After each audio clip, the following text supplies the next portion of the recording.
I listened to the president's speech. Right. And I went through it. I was thinking about what he was actually thinking.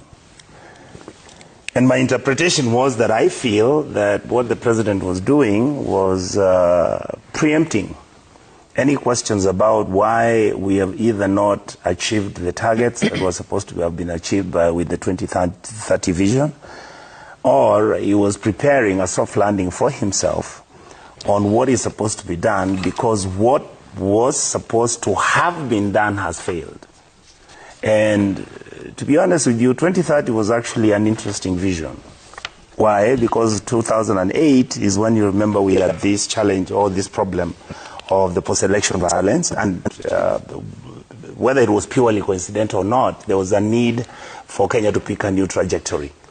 What was the purpose of that? Target Kenya as a country that is going to be reasonably industrialized. Why? Because then you would have these industries and factories creating job opportunities for Kenyans, for the simple reason that Kenya has always been the hub where many of the companies that came into the region to begin with had settled in Kenya. And number two, then we would position ourselves global, let me say on the continent of Africa, because of the changes that are taking place and the associations that are coming in. And what happened is that as a result of this, the 2030 vision had three pillars. The pillars were economic, social, and political. Right. What was the economic one? One, basically look at the factors of production, land, labor, and capital. What has happened to our economy? If you look at the transformation from Mwai Kibaki's government into Uhuru's government and then to President William's government, my belief is that President William basically dumped the 2030 initiatives. And he decided, of course, to come up with the bottoms-up approach. What many of us thought he was going to do was to come in with a bottoms-up approach and interface it with the 2030, then so that in the period of 5 years that he served as a president, he could come and then give us an audit on what has happened. From the time when I took over, this is what I found.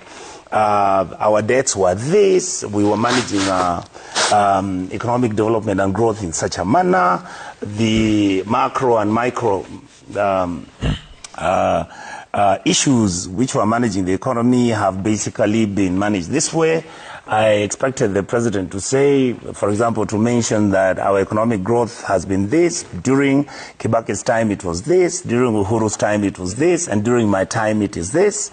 He should have come up with the flagship things he has done as a president and invigorate them and explain to Kenyans why he feels that these strategies that he has come up with during his time as president have been implemented and effected, and therefore, according to him, the successes are this, the challenges are this, and this is what I intend to do.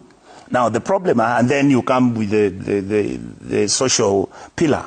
I expected the president, actually, the State of the Nation address is something I expected the president to be honest and sincere and look at us in the face and tell me, listen, the country we have right now, look at the social pillar. Yeah.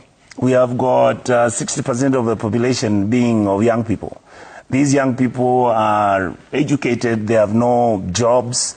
These young people have got no opportunities. He should have discussed the interventions he has brought, for example, for the young people. And once he's done with that, the next one he should have discussed is the political pillar.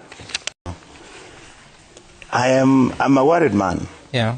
The reason for that is that if you saw what happened in Nolkalau, where you have individuals coming with guns, AK-47s, brandishing and shooting off vehicles, and people died, and it worries me. It really, really, genuinely worries me, because where we are as a country puts me in a very tight spot. And number two, Sami, we are in the studio here, and my point is how I wish we could actually be more tolerant. The feeling I'm beginning to have is that we're becoming more and more intolerant to what we say about others and what the others want to do when we say some things. Okay. And the typical case, I think you're aware this morning about Honorable Kagusha. He has not left your studio here from last night simply because when we came in, outside Citizen TV, there are about 40 police officers brandishing AK-47s, and there are about 10 Subarus waiting for Kagusha. He's a member of parliament. I don't think he's going to run anywhere. I don't think he has killed anybody. Whatever he said, and I'm not justifying what he said, but there must be a better way. For me, the IG really must look at this issue. There must be a better way on how you arrest somebody like me. Okay. You can send me a message, then you can actually, if I don't respond, you can actually publicly say, we have said so and so, please report to the DCI because there are matters affecting you. Okay. And then follow due process. Okay. Yeah, but to have somebody who's been elected, and I say this with humility, whatever he said does not require that state operatives, police officers, and DCI to come and arrest him outside the gate of Citizen TV. Because, Sammy, what's going to happen? Some of us are going to start fearing coming here. Correct. Now that you're here, to be honest with you, the scenario that I saw in Olkalau was basically what happens in the scenario we have in Kenya, which is instead of, and to a large extent is because of the law. We do not have a campaign financing law that restricts individuals or persons or entities that are going to fund individuals who are running for elections. Number two, the law which exists, of course, found everything that was being done was actually illegal because it was bribery. I mean, you're talking about state officers being sent to a place where elections are taking place. Of course, everybody will, those who are pro what was being done will argue that when there's an incumbent, it is up to him to decide which goodies he's going to give people so that they can vote for his party or his take. And truthfully, when we run for elections, we always do those polls, and some of them are actually very accurate.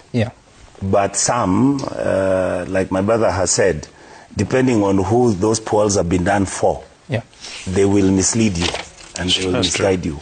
And you're still paying for it. I mean, no, it happens because normally you want a true position of the status quo of your positioning in terms of the people you expect to vote for you, yourself, how you're doing. For example, somebody might tell me, are you going to run for Senate? I say yes. And they'll ask you, would you want us to find out how you're doing since you were elected until now?